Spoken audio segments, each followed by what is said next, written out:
하겠습니다. 요한계시록 18장 1절로 8절입니다.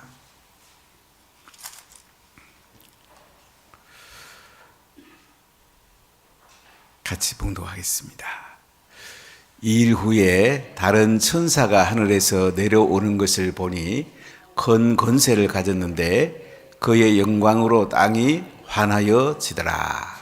힘찬 음성으로 외쳐 이르되 무너졌도다 무너졌도다 큰 성 바벨론이여 귀신의 처소와 각종 더러운 영이 모이는 곳과 각종 더럽고 가증한 새들이 모이는 곳이 되었도다.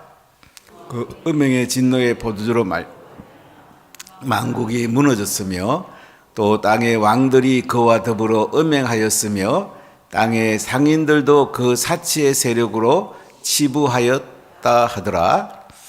또 내가 들으니 하늘로부터 다른 음성이 나서 이르되 내 백성아 거기서 나와 그의 죄에 참여하지 말고 그가 받을 재앙들을 받지 말라. 그의 죄는 하늘에 사무쳤으며 하나님은 그의 불의한 일을 기억하신지라. 그가 준 그대로 그에게 주고 그의 행위대로 갑절을 갚아주고 그가 섞은 잔에도 갑절이나 섞어 그에게 주라. 그가 얼마나 자기를 영화롭게 하였으며 사치하였던지 그만큼 고통과 애통함으로 갚아주라. 그가 마음에 말하기를 나는 여왕으로 앉은 자요 과부가 아니라 결단코 애통함을 당하지 아니하리라 하니 그러므로 하루 동안에 그 재앙들이 이르리니 곧 사망과 애통함과 흉년이라. 그가 또한 불에 살라지리니 그를 심판하시는 주 하나님은 강하신 자이심이라. 아멘. 요한계시록은 전체 그림을 잘 봐야 됩니다. 전체 구조를 잘 알아야지 요한계시록 전체가 한눈에 들어오게 됩니다.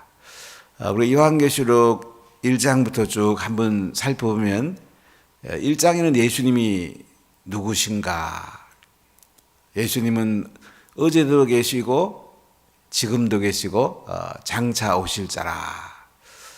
예수님은 7교회 촛대를 그리시며 오른손에 7뼈를 붙잡고 계신 분이다. 시대적 배경으로 봐서 예수 믿는 사람들이 탄압받는 시대, 참 어려운 시대를 배경으로 한 이 요한계시록은 예수님이 누구신가 1장에 등장이 됩니다. 2장과 3장을 보면 이제 그 당시 현재형이죠. 소아시아 7교회들, 에베소 교회부터 라우디아 교회까지 7교회의 상황을 이야기합니다. 그래서 먼저 예수님이 칭찬하시고 책망하시고 회개하라고 그러시고 하늘의 상이 크다고 말씀을 하십니다. 특히 스무나 교회와 빌라델비아 교회는 칭찬만 하십니다. 우리가 칭찬받는 교회, 이 칭찬받는 교회가 되는 것이 이 땅에서 가장 소중하죠. 한국교회는 이제 큰 교회들이 많고 세계적으로 참 좋은 교회들이 많습니다. 그러나 가장 중요한 것은 칭찬받는 교회. 작은 능력을 가지고도 큰 영향력을 미칠 수 있다면 칭찬받는 교회가 될 것입니다. 그리고 이제 4장, 5장에 와보면 이제 하늘의 예배에 대한 얘기를 말씀을 합니다. 하늘의 예배. 땅은 암울하죠. 예수님 믿는 것 때문에 많은 사람들이 순교에 피를 흘릴 때니까 땅을 보면 참 고통이 있고 고난이 있고 핍박과 환란이 있습니다. 이 가운데 요한을 하늘로 데리고 갑니다. 하늘 문이 열립니다. 하늘의 보좌에 하나님이 앉아 계십니다. 오른쪽에 예수님이 계십니다. 그리고 성령님이 앞에 계세요. 그리고 그 주위를 네 생물이 하나님을 찬양합니다. 높은 천사장이라고 생각이 됩니다. 그다음에 24장로들, 구약의 12지파, 신약의 12사도, 구원받은 백성들이 하나님을 찬양하고, 그 다음에 수많은 천사들, 모든 피조물들이 하나님을 찬양하는 온 우주에 중앙에 계신 하나님의 영광스러운 하나님께 찬양드리는 모습을 하나님이 보여줍니다. 근데 보좌 앉아 계신 하나님이 오른손에 두루마리를 가지고 있는데 누가 이걸 뗄 수 있느냐? 어린 양, 바로 십자가에 죽으신 그분이 뗄 수 있습니다. 그래서 6장에 와보면 이제 그 하나님의 오른손에 들려있는 두루마리 책을 어린 양 예수님이 뗍니다. 그래서 이제 6가지 재앙이 쏟아지죠. 6인. 근데 오늘 공개라고 제가 말씀드렸어요. 실제 상황이 아니에요. 예고 방송입니다. 앞으로 하나님이 7가지 재앙, 인의 재앙, 인은 도장을 찍는 거잖아요. 공개를 하는 거예요. 인을 떼잖아요. 그러니까 이런 앞으로 재앙이 내립니다. 재앙이 내니까 잘 대비해야 됩니다. 그 다음에 이제 7장에 보니까 14만 4천 명, 구약에서 구원받은 백성들, 시장에서 구원받은 무수한 사람들이 구원하신 하나님을 찬양을 합니다. 보좌에 계신 아버지와 어린 양 예수님을 찬양해요. 그래서 예수님 목자가 되시고 생명샘으로 인도하시고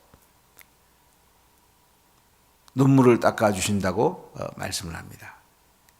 하늘의 그 영광스러운 예배 7장에 또 보여줘요. 그리고 8장 9장에 오면 이제 7 나팔의 재앙. 나팔은 불면 시작이 되는 거예요. 그래서 이제 7 나팔. 첫째 나팔 부니까 이제 땅에 쏟아지죠. 둘째는 바다, 셋째는 이제 강과 물 거는, 넷째는 하늘, 해, 발, 별, 다섯째는 무저갱이 열리고 또 악한 영이 나오고, 여섯째는 이제 유브라데강. 2억 명의 군사들이 무기또 아마게돈 전쟁이 일어날 것을 시작을 보여주는 게 7 나팔의 재앙이에요. 그 다음에 10장부터 15장 중반까지는 교회의 모습을 보여줍니다. 핍박받는 교회. 그리고 영적 전쟁. 그러면서 이제 15장 후반부에서 16장에 7 대접의 재앙이 쏟아집니다. 실제 상황이에요. 땅에 쏟아지고 바다에 쏟아지고 유프라테 강에 내천사를 놓아서 이제 아마게돈 전쟁이 벌어지고, 아마게돈 전쟁은 마지막 이슬람 세력과 기독교 세력과 이스라엘 사이에 벌어지는 전쟁으로 생각이 됩니다. 그래서 이 전쟁이 벌어지면서 이제 마지막이 다가오는 거죠. 7째 천사가 대접을 쏟아버리는데 이건 뭐예요? 어디에 쏟아집니까? 바벨론. 음녀 바벨론에 쏟아집니다. 여기 바벨론은 로마를 말합니다. 큰 지진이 나서 성이 갈라지고 깨지게 됩니다. 하늘에서 큰 우박이 떨어집니다. 34.5kg. 엄청난 우박이 떨어지죠. 그러니까 뭐 사람들이 엄청나게 죽게 됩니다. 그러면서 이제 17장과 18장에 7째 천사가 대접을 쏟는 이 장면, 큰 바벨론의 재앙에 대해서 상세하게 이야기합니다. 자, 왜 이렇게 상세히 얘기할까요? 이 당시 기독교인들에게 가장 어려운 게 로마예요. 황제 숭배 강요하고, 황제 숭배 안 하면 잡혀가서 죽고, 지금 북한과 같다 그럴까요? 북한은 예배 드리면 잡혀가고, 성경 가지고 있다가도 잡혀가고, 찬송하다 잡혀가고, 뭐 잡혀간 데는 어떻게 될지 몰라요. 수용소에 갇혀서 평생을 지내기도 하고, 잡혀가서 바로 사형당하기도 하고. 참, 저 북한 땅은 참 처절한 땅이죠. 정말 눈물로 기도하지 않으면 돼요. 정말 불쌍하지 않습니까? 이게 우리 북쪽에 있는 2,300만 그 백성들처럼 초대교회 이제 로마라는 나라가 그렇게 핍박을 많이 했어요. 특히 요한이 에베소 교회 목회했던 이 시대 도미티안 로마 황제 때 참 많이 박해했습니다. 그 기독교인 보면 어떤 생각이 들어요? 야, 이 로마가 계속 박해할 거 아이가? 이 로마라는 나라가 군대도 워낙 강하고 황제에 대한 권력도 강하고 경제력도 강하고 뭐 도로가 로마로 통한다 그러니까 법적으로 정비도 잘 돼 있고 과연 이 로마가 무너질까? 이런 생각을 초대교인들은 생각할 수밖에 없지 않겠습니까? 여기에 대해서 이제 17장, 18장을 통해서 하나님이 말씀하기를 로마가 무너진다. 아무리 강대한 로마도 하나님이 손내면 무너진다. 아주 강한 의지로 말씀하시죠. 확신 있게 말씀하시죠. 세상에 아무리 강대한 나라도 하나님이 심판하면 다 무너진다. 지금은 이렇게 핍박하지만은 그 나라 무너져. 하나님의 주권 가운데 모든 게 있다고. 하나님이 손대시면 로마란 나라 한순간에 무너진다고 17장, 18장에 두 장을 할애해서 긴 내용을 담고 있습니다. 여러분 그렇지 않습니까? 북한이라는 땅 참 우리의 기도의 땅이고 복음이 들어가야 되지 않겠습니까? 김정은이 아무리 권력을 휘둘고 북한 헌법 위에 서 있고 자기가 모든 거 한마디만 하면 모든 사람들이 사형당하는 체제지만은 김정은 무너질 때가 오죠. 김일성, 김정일, 김정은 체제, 세습 체제 반드시 무너집니다. 시진핑 그렇게 기독교를 핍박하고 이렇게 하지만 무너질 때가 옵니다. 중국은 컴퓨터가 많이 발전됐잖아요. 왜 많이 발전됐습니까? 감시 체제 잘하려고, 국민들 감시하려고. 선교사들 거기다가 나간 분들 다 입력돼 갖고 다시 들어가면 바로 추방되는 게 중국이에요. 이런 체제 하나님 그만두겠습니까? 하나님 손볼 때가 오죠. 대한민국의 주사파들 얘들이 계속 야곱야곱 언론, 노동계, 교육계, 심지어 법조계, 정치계 이런 데 간첩들이 얼마나 많습니까? 저는 윤석열 대통령의 비상계엄이 처음에는 왜 이런 걸 할까 생각했는데 지금 돌이켜보니까 하나님의 뜻이 있구나. 자유민주주의와 이 반국가 세력 간에 이것을 하나님 덜쳐내려고 하셨구나. 이제 그렇게 깨달아지잖아요. 그때는 왜 이분이 조금만 기다리면 야당 대표 정치 생명 끝나면 마음껏 할 수 있을 건데 왜 이러실까? 이런 생각이 참 많이 했어요. 근데 지나고 보니까 하나님 나라, 자유민주주의, 자유시장 경제 원리, 이 양성평등을 하나님이 대한민국에 세우려고 그 숨어있는 권력, 그걸 하나님이 손보시려고 비상계엄을 하나님께서 하셨구나. 이런 생각을 저는 지금 하고 있습니다. 그리고 대통령께서 50일간 감옥에서 성경도 읽게 하시고 하나님을 바라보게 하나님이 하신 일이구나. 우리 하나님 관점의 모든 걸 봐야 돼요. 하나님이 어떻게 일하는가. 대한민국의 진보 쪽에 정당도 필요하고 보수 쪽에 정당도 필요하죠. 그러나 자유민주주의를 무너뜨리는 정당은 해산돼야 되지 않습니까? 헌법 위반이니까. 그러니까 우리 이런 관점에 보면 하나님이 일하시고 계시구나. 이거 우리가 이제 깨닫게 되잖아요. 그래서 17장, 18장을 보면서 로마란 나라가 무너진다고 이렇게 요한이 편지를 하잖아요. 이 편지 받은 사람이 얼마나 격려가 되겠습니까? 얼마나 위로가 되겠습니까? 로마가 무너진대. 하나님이 가만 안 놔둔대. 하나님께서 로마 무너뜨린대. 참 힘이 되겠죠. 그래서 17장, 18장에 큰 성 바벨론 또는 음녀라고 표현하면서 그 당시는 로마입니다. 예수님 재림 직전은 이제 악의 세력이겠죠. 이슬람이라고 생각이 되는데요. 이렇게 이슬람도 지금 얼마나 전 세계에 뻗어나가고 악의 측으로 등장하게 되는데 이들도 하나님이 다 무너뜨릴 거란 말이죠. 자, 오늘 말씀의 1절 한번 읽어보겠습니다. 2일 후에 다른 천사가 하늘에서 내려오는 것을 보니 큰 권세를 가졌는데 그의 영광으로 땅이 환하여지더라. 자, 7째 천사가 대접을 쏟아가지고 이제 로마가 막 큰 지진이 나고 하늘에서 우박이 떨어지고 막 이러잖아요. 그럼 다른 천사가 또 하늘에서 내려와요. 큰 권세를 가진 거예요. 그의 영광으로 땅이 환해지더란 말입니다.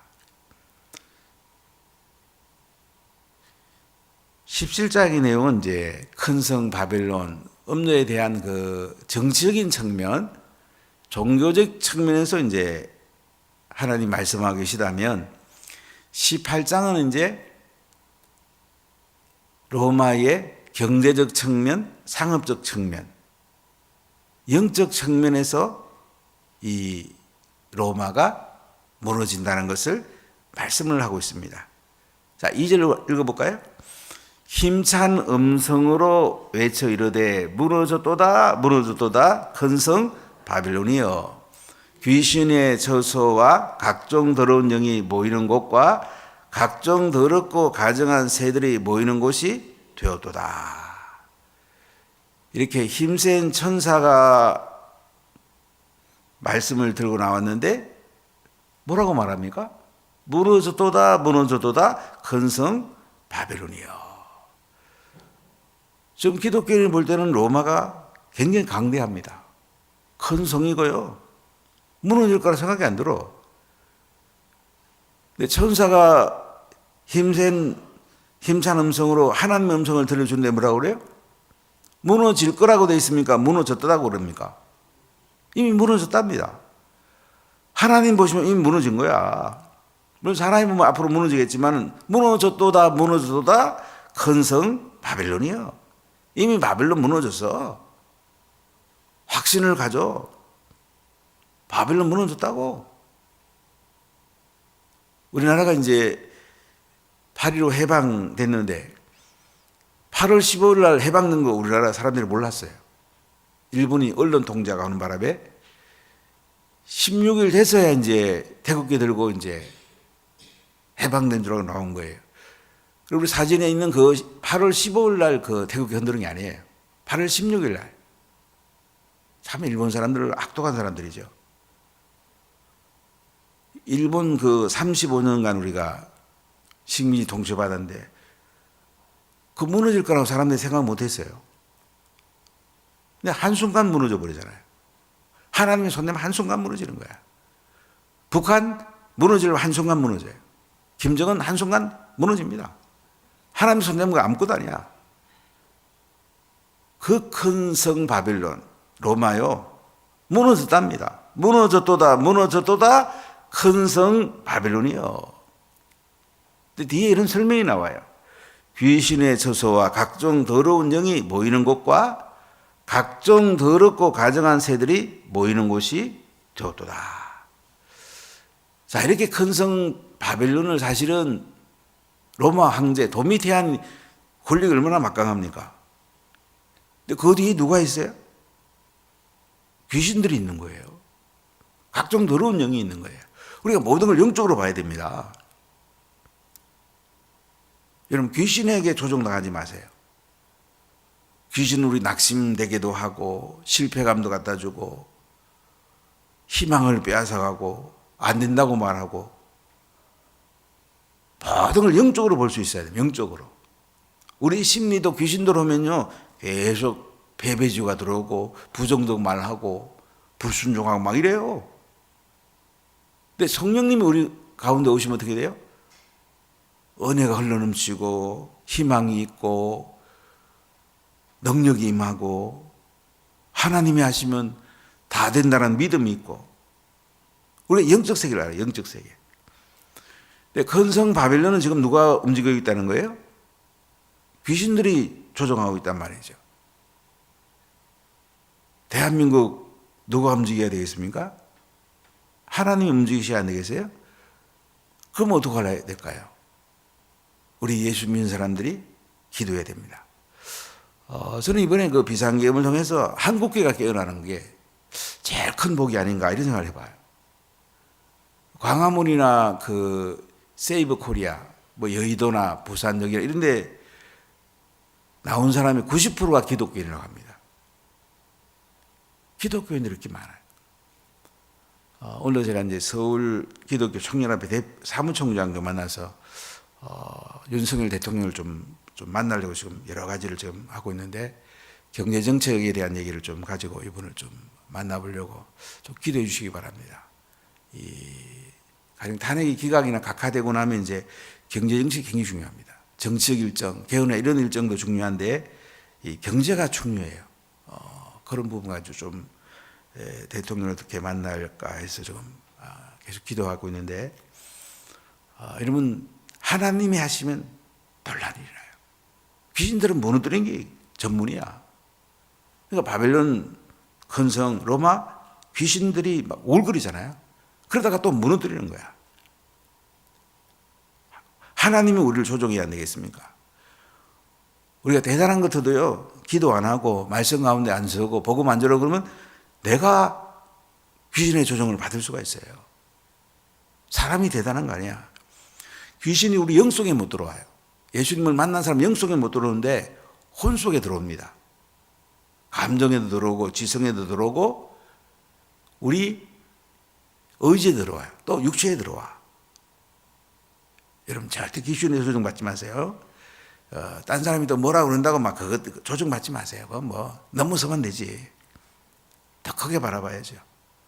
자, 우리 3절 읽어보겠습니다.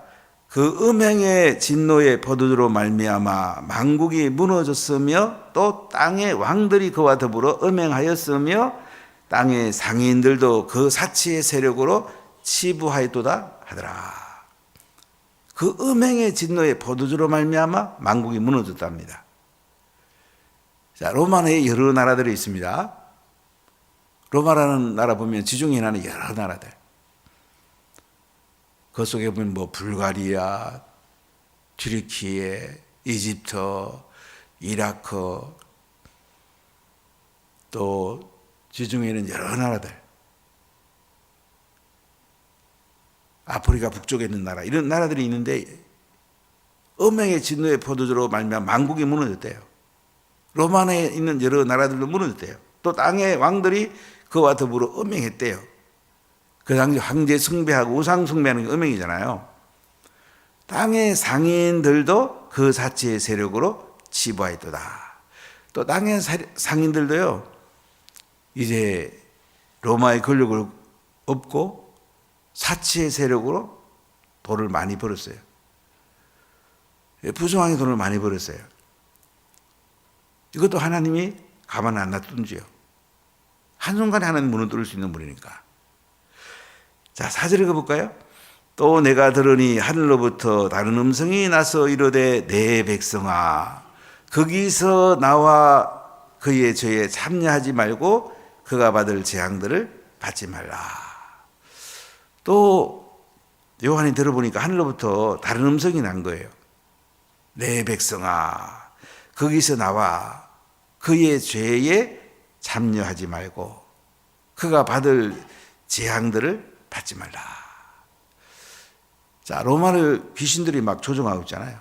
귀신들이 보글보글 하잖아요. 예수 믿는 사람들은 거기 영향을 받지 말라야. 죄에 참여하지 말래요. 그가 받을 재앙들을 받지 말래요. 이번에 황성근 목사님 부흥회에 두 단어가 계속 반복이 되는 단어 쓰시던데요. 순종만은 실패하지 않으리라. 또 한 가지는 원망불평하지 않으리라. 원망불평하면 그 속에 누가 틈탑니까? 악한 영이 틈타죠. 여러분 절대 원망불평하지 마세요. 그러니까 귀신에 조종당합니다. 사람들은 많이 정당하죠. 뭐 이런 일이 있는데 뭐 또 다른 사람이 저렇고 저런데 뭐 이거 귀신들이 조종하는 거야. 그거 아셔야 됩니다. 막 자기가 막 대단한 줄 알아. 우리가 성령께서 우리를 이끌어가지 않으면 우리는요 한순간에도 무너질 수 있어요. 귀신들이 틈타면 원망하고 불평하고 부정적 말을 하고 남 안 좋은 얘기하고 자신감 잃어버리고 열등감이 잡히고 교만하고 뭐 귀신이 하는 건 뻔하잖아요. 이런 죄에서 나오란 말이에요. 죄에 참여하지 말고 그가 받을 재앙들을 받지 말라. 황제 숭배하지 않으면 잡혀가는 어른식이에요.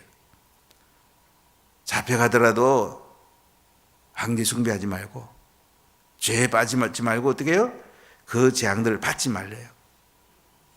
믿음이 있어야 가능해요. 성령 충만해야 가능해요. 여러분들 늘 성령 충만을 유지하십시오. 늘 성령 충만하십시오. 저는 이번에 오신 황성근 목사님께 제가 참 부러웠던 게 1년에 꼭 금식 11월 달에 한다는 얘기가 참 놀랍다. 성령 받은 그 기름 부음 떡음을 계속 유지하려고 1년에 11월 되면 금식한다고 그래서 제가 그러지 하지 못한 것에 대해서 참 굉장히 부러웠습니다. 사실은 우리 영성을 유지해야 돼요. 제가 여러분 보고 새벽기도 나오세요. 새벽기도 이건 뭐 자기를 위해서 나오라는 거 아니에요? 내 영성이 죽으면 뭐 귀신이 틈타잖아요. 사람이 대단한 게 아니에요. 기도하지 않으면 벌써 귀신이 잡히는 거예요. 말씀 붙들지 않으면 귀신이 잡히는 거예요. 복음 전하고 제자 삼지 않으면 귀신이 잡혀요. 또 다른 행정적인 거 하고 뭐 딴 거 별거 중요하다는 거 붙들고 막 되게 중요한 줄 알고. 그거 간단히 하면 돼요. 뭐 회의는 되도록 안 할수록 좋은 거고 행정도 짧게 하는 게 좋은 거고. 우리가 할 일이 뭐예요? 복음 전하고 제자 삼고 기도하고 말씀 붙들고 살고 나라를 위해서 기도하고 하나님 영광을 드러내는 게 중요한 거 아니에요? 기도하지 않으면 작은 암꼬다리인 가지고 붙들고 뭐 이렇고 저렇고 따지고 그건 뭐 중요해요. 그냥 지나가면 되지. 그렇지 않습니까? 저는 이 목회하면서 늘 하나님이 이끌어가는 그 교회에 대한 사모함이 있었는데 그러려면 어떻게 해야 돼요? 죄에 참여하면 안 됩니다. 여러분 사람들이 원망불평해서 죄는 시작이 되는 거예요. 부정적 말하는 데 죄가 시작되는 거야. 불순종해서 죄가 시작이 되는 거야. 말로 죄 짓고 살아요. 하나님 일하기도 너무 바쁜데 하나님하고 달콤한 대화하고 하늘의 그 음성을 듣고 그 하늘의 영광을 누리기도 너무 바쁜데 뭐 하려고 죄 짓고 입술 바리고 하나님 앞에 놔두고 상도 없고 어린 양이 호른 잔치에 가보니까 자리도 없고 이러면 큰일 나잖아요. 여러분요. 중요한 것에 집중하십시오. 오늘 이 바벨론 큰 성이 무너진답니다. 로마가 무너진답니다. 죄 짓지 말고 너희들은 빠져나와. 이렇게 말씀하고 있어요. 오늘 우리가 어떻게 살아야 될까요? 여러분 죄 짓지 마십시오. 결국 이 땅은 무너집니다. 다 무너집니다. 새 하늘과 새 땅이 세워집니다. 오늘도 승리하시고 죄에서 빠져나오시고 특히 입술을 조심하십시오. 하나님께 영광 드리는 하루가 되기를 예수님 이름으로 간절히 축복합니다.